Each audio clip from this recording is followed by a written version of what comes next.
일자리가 쉽게 늘지 않는 이유로서 두 번째 얘기해 볼 수 있는 것은 바로 금융자본에 의한 기업 교율입니다.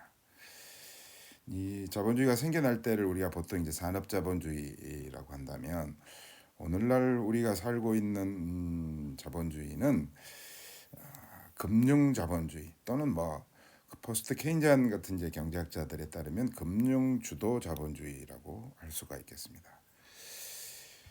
그래서 금융이 주도하는 자본주의를 이제 기업 경영 측면에서 보자면, 어떤 의미에서 보면 이제 그것을 주주 자본주의라고 이제 할 수가 있겠고, 이 주주 자본주의 하에서는 단기 수익 추구를 하는 기업 활동, 또 그거에 맞춰진 의사결정 구조, 우리가 이제 기업 지배 구조라고 하는데, 이런 것들이 이제 기업 활동의 어떤 중심축이 되는 것이죠.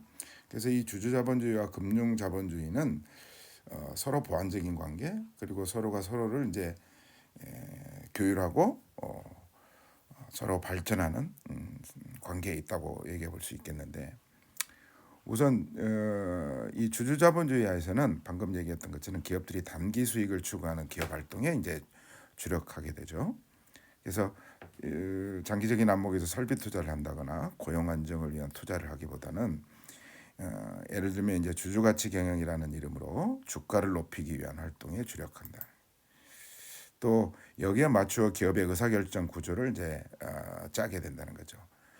이걸 이제 기업 지배 구조라고 얘기를 하는데, 만약 이제 이렇게 되면 될수록 기업들이 의사 결정을 함에 있어서 일자리를 늘린다든지 고용을 보호한다든지 이제 이런 활동들을 당연히 않게 되겠죠. 그래서 이런 것들은 결국 금융자본이 자꾸 기업들을 이런 단기 수익 추구, 이익을 중시하고 그것도 단기적인 어떤 수익을 추구하도록 압력을 가하는 데서 이제 비롯될 수 있다는 것이죠. 만약에 이렇게 된다면 당연히 노동 비용 감소를 위해서 구조 조정을 한다든가, 또는 환경 비용 같은 기업이 당연히 부담해야 될 비용들을 당연히 부담하지 않고 사회화 시켜버리려고 하게 되겠죠. 그 다음에 이제 이 금융자본주의에서 두 번째로 얘기할 수 있는 것은 이제 전 세계적으로 이제 금융 주도의 성장 체제, 금융이 주도하는 성장 체제. 그래서 경제의 성장이 주로 이제 부채에 의존한다. 그래서 이른바 부채 의존 성장 체제와 밀접하게 관련되어 있다고 할 수 있습니다. 그래서 이 성장의 가장 중요한 거는 이제 수요잖아요. 물론 이제 우리나라 같은 경우는 수출 주도 성장 체제다 이런 얘기도 있습니다만, 그래서 수요의 많은 부분이 부채를 통해서 만들어지게 되는 것이죠. 그래서 이런 부채를 통해서 성장하는 이런 체제를 자꾸 이렇게 가속화시킬 수밖에 없다. 그다음에 또 얘기해 볼 수 있는 것은 금융자본의 이제 도덕적 해이, 이런 문제도 되게 중요한 문제.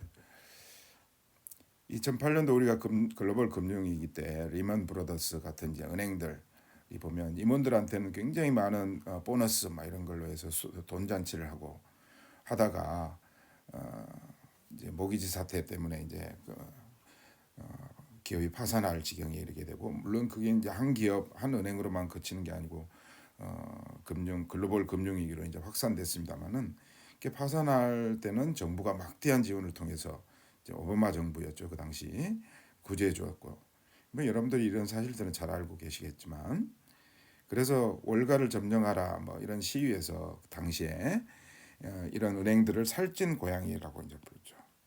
too big to fail, 너무 커서 이제 파산이 안 된다. 그래서 정부가 지원하는 어떤 근거 지원을 해야 된다. 이렇게 얘기를 했고, 이런 살찐 고양이라고 이제 부르기도 했었죠. 그래서 흔히 하우스 푸어, 워킹 푸어, 등록금 푸어 이런 이제 말들은 금융 자본주의가 낳은, 또는 부채 주도 성장, 부채 의존형 성장 체제가 낳은 굉장히 심각한 폐해들이라 할 수 있겠죠. 특히 그 미국 같은 경우에 대학생들이 등록금을 갚지 못해 가지고 굉장히 어려움에 많이 처해 있다, 이런 뉴스들을 혹시 보셨는지는 모르겠습니다만, 우리나라도 하우스푸어, 워킹푸어 같은 말들이 굉장히 유행하고 있죠.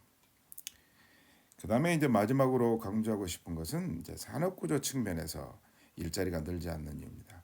특히 이제 우리나라 같은 경우에는 대기업 중심의 산업 구조가 굉장히 오랫동안 이제 고착화돼 있고 이런 산업 구조에서 일자리 부족 문제가 심각하다는 거죠. 대기업들한테는 세금을 깎아주고 또 기업 친화적인 어떤 정부 지원 정책들을 시행하면 중소기업들한테 또는 하청 기업들한테 그 효과가 확대될 것이라고 하는 게 바로 낙수 효과라고 하죠. 그런데 이 낙수 효과를 기대하고 대기업들한테 정부 재원으로 대규모 막대한 지원을 하고 세금을 주었지만 효과가 없다는 것이 이미 판명났다는 거죠. 뭐 이거는 오랜 이제 경제학의 연구자들이 이미 낙수 효과는 틀렸다라고 이제 결론을 내린 상태라고 할 수 있겠습니다. 근데 오히려 우리나라 같은 경우는 재벌 대기업들은 계열사끼리 일감 몰아주기 하고 또 그걸 통해서 재벌 2세, 재벌 3세들의 배를 불리고 그런 행태들을 오랫동안 보여 왔죠.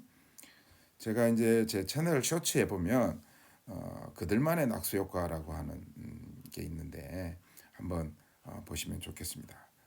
그래서 이런 재벌 대기업 중심의 어떤 산업 구조에 의존하는 한 중소기업 일자리라든지 뭐 이런 것들이 낙수 효과를 통해서 전혀 만들어지지 않고 그래서 우리가 낙수 효과를 너무 의존해서 기업 정책을 한다든지 또는 일자리 확대를 기대한다든지 이런 것들은 이제 이제는 뭐 의미가 없는 일이라고 볼 수가 있겠죠.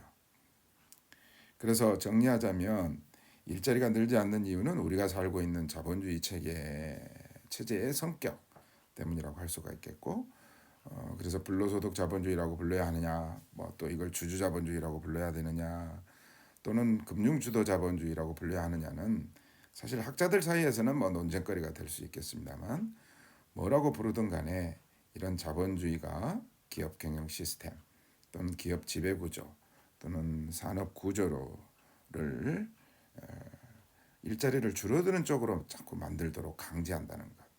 이런 것은 이제 비교적 분명한 것 같습니다. 그래서 일자리가 늘지 않는 이유를 이런 우리가 살고 있는 자본주의 체제라고 하는 측면에서 살펴봤습니다. 이어지는 동영상도 많이 보시고 공부를 많이 하시기 바랍니다.